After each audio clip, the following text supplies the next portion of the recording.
Hey, what's up guys? This is Rob and you're on Rule of Two Review, where today we're going to talk about all that awesome Halo 5 goodness. So man, there really has been a lot of news coming out in the gaming industry the last couple of days. And what's really cool is that a lot of these pieces of information have seemed to be circulating around some of the biggest titles for the year. A couple of weeks ago, we had the delay for Uncharted 4, which was really tragic. Just a few days ago, we had the delay of The Legend of Zelda for the Wii U, which is tragic, actually super tragic.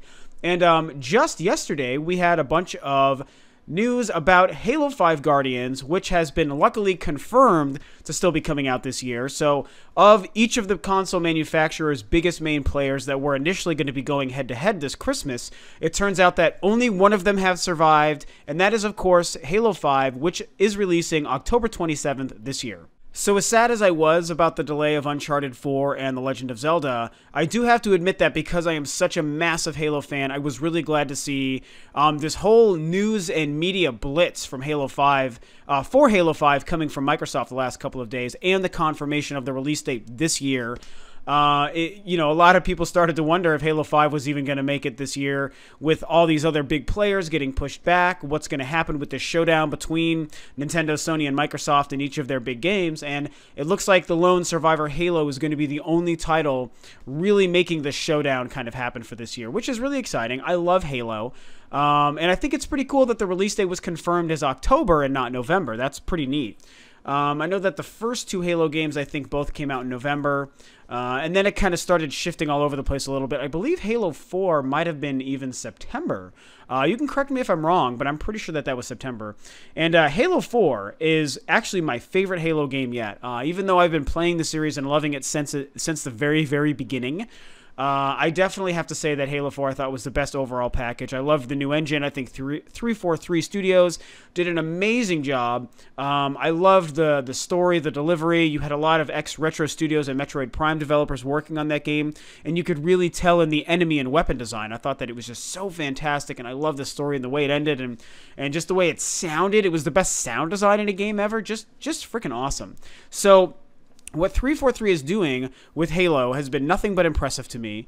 Knowing that Halo 4 was the first in what they're calling the Reclaimer trilogy, quote-unquote, was a really cool new concept. And here we are now with Halo 5 Guardians coming this year in October.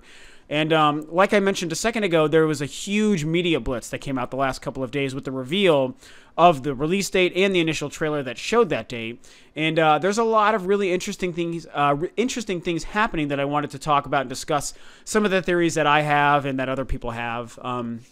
It should be noted that as much as I do enjoy Halo, and I have been playing it since the beginning, I'm certainly not an authority when it comes to Halo and the universe. I've noticed from some of the research I've done and some of the videos that I've watched from people who really understand the universe and the characters, there's a lot going on that I'm just not familiar with. So I'm not speaking from any sort of position of authority or vast knowledge. I just have played all of the console games, and I've loved them all. And I remember most of the important story elements, but there's a couple of beats that I certainly probably don't remember well enough. So, again, don't take this as any sort of straight up confirmation from somebody who really, really knows their Halo stuff. I just enjoy the games and I love Master Chief. So with these recent trailers came a lot of drama. Now, there were two main trailers that released from Microsoft the last couple of days, and one is a trailer featuring the new character Spartan Locke. He is the character that is featured alongside of Master Chief on the cover of Halo 5, and this trailer that features Locke is pretty intense. I'm sure you've seen it. He's basically walking through a deserted, destroyed wasteland of debris and rubble, and he's giving this amazing and really powerful monologue and speech, and he's talking about, is this what we've been waiting for? Or is this what we've been waiting for you to accomplish and what you promised us? And, kind of pointing and insinuating towards all of the destruction around him.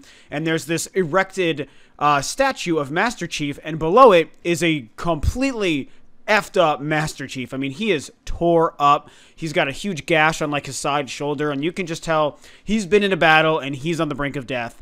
And Locke is just standing there basically talking shit to him, delivering this really powerful speech, like I said.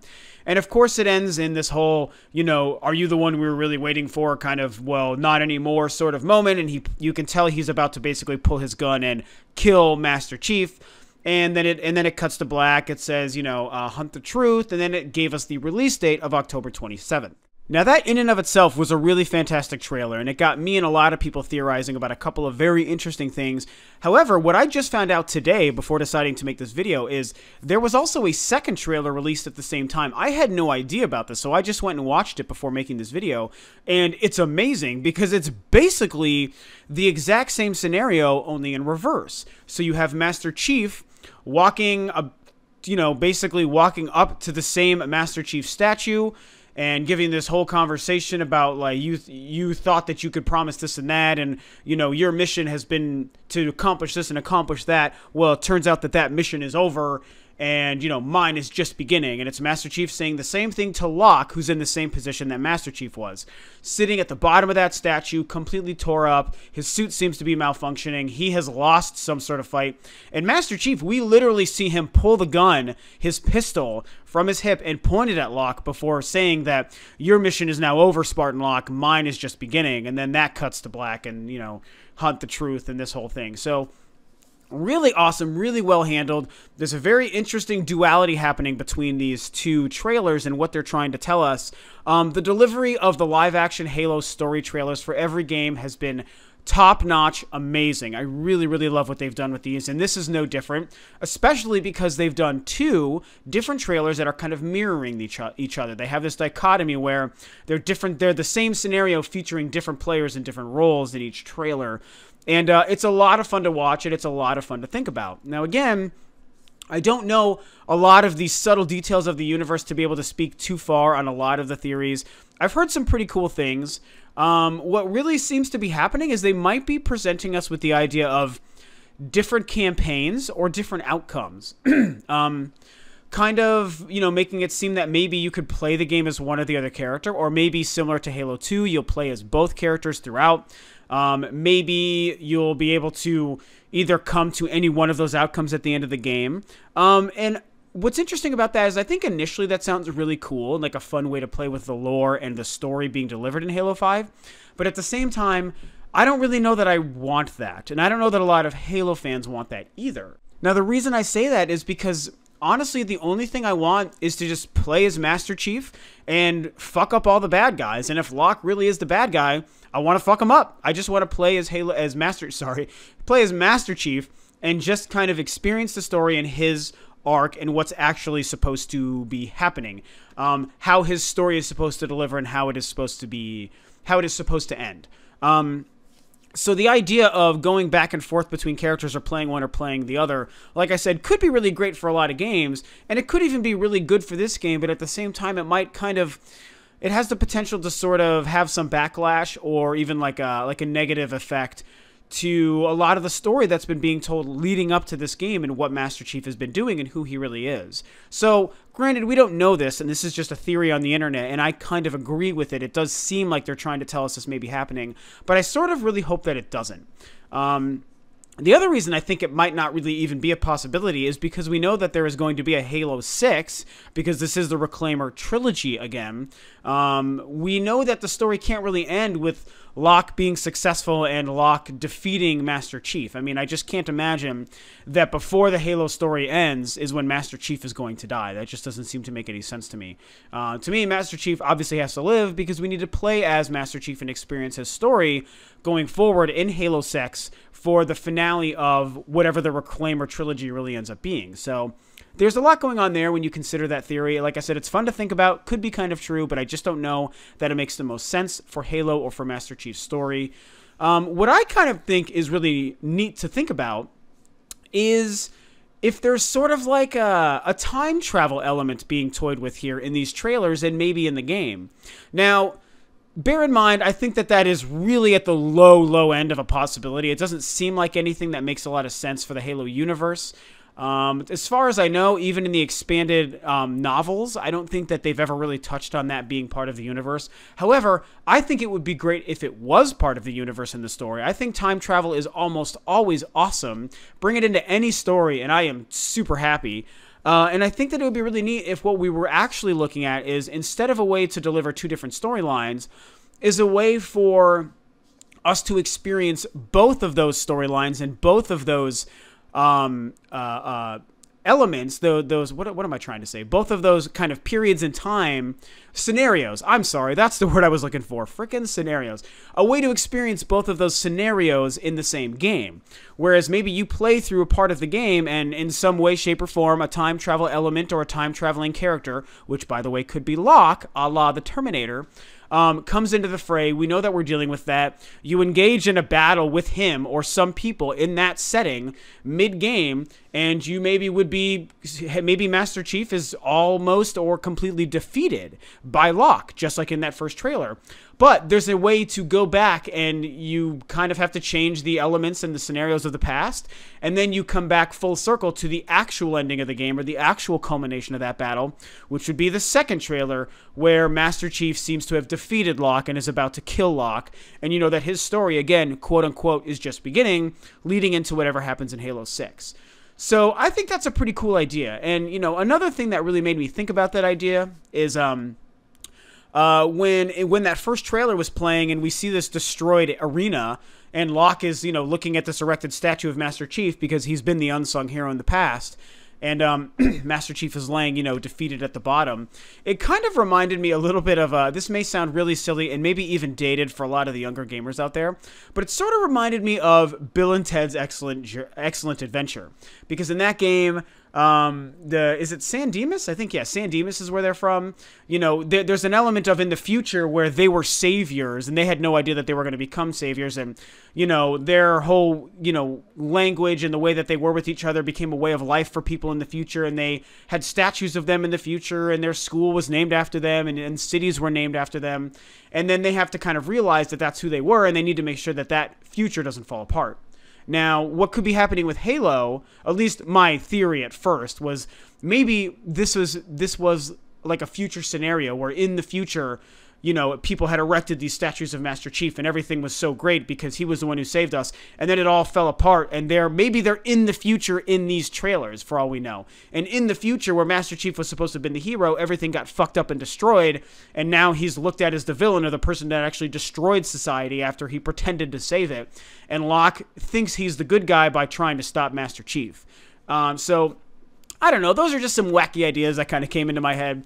I think that it's fun to think about. Like I said, really, that's what any theory ever is, no matter what you're talking about. It's just fun to think about. I don't really know how much weight any of these theories really holds, whether it's a matter of you play as both characters, you know, Master Chief and Locke. Maybe there is time travel. Maybe you can play both scenarios in the game. Maybe you do go into the future and it's something like that. Maybe it's none of those. I mean, who really knows, you know?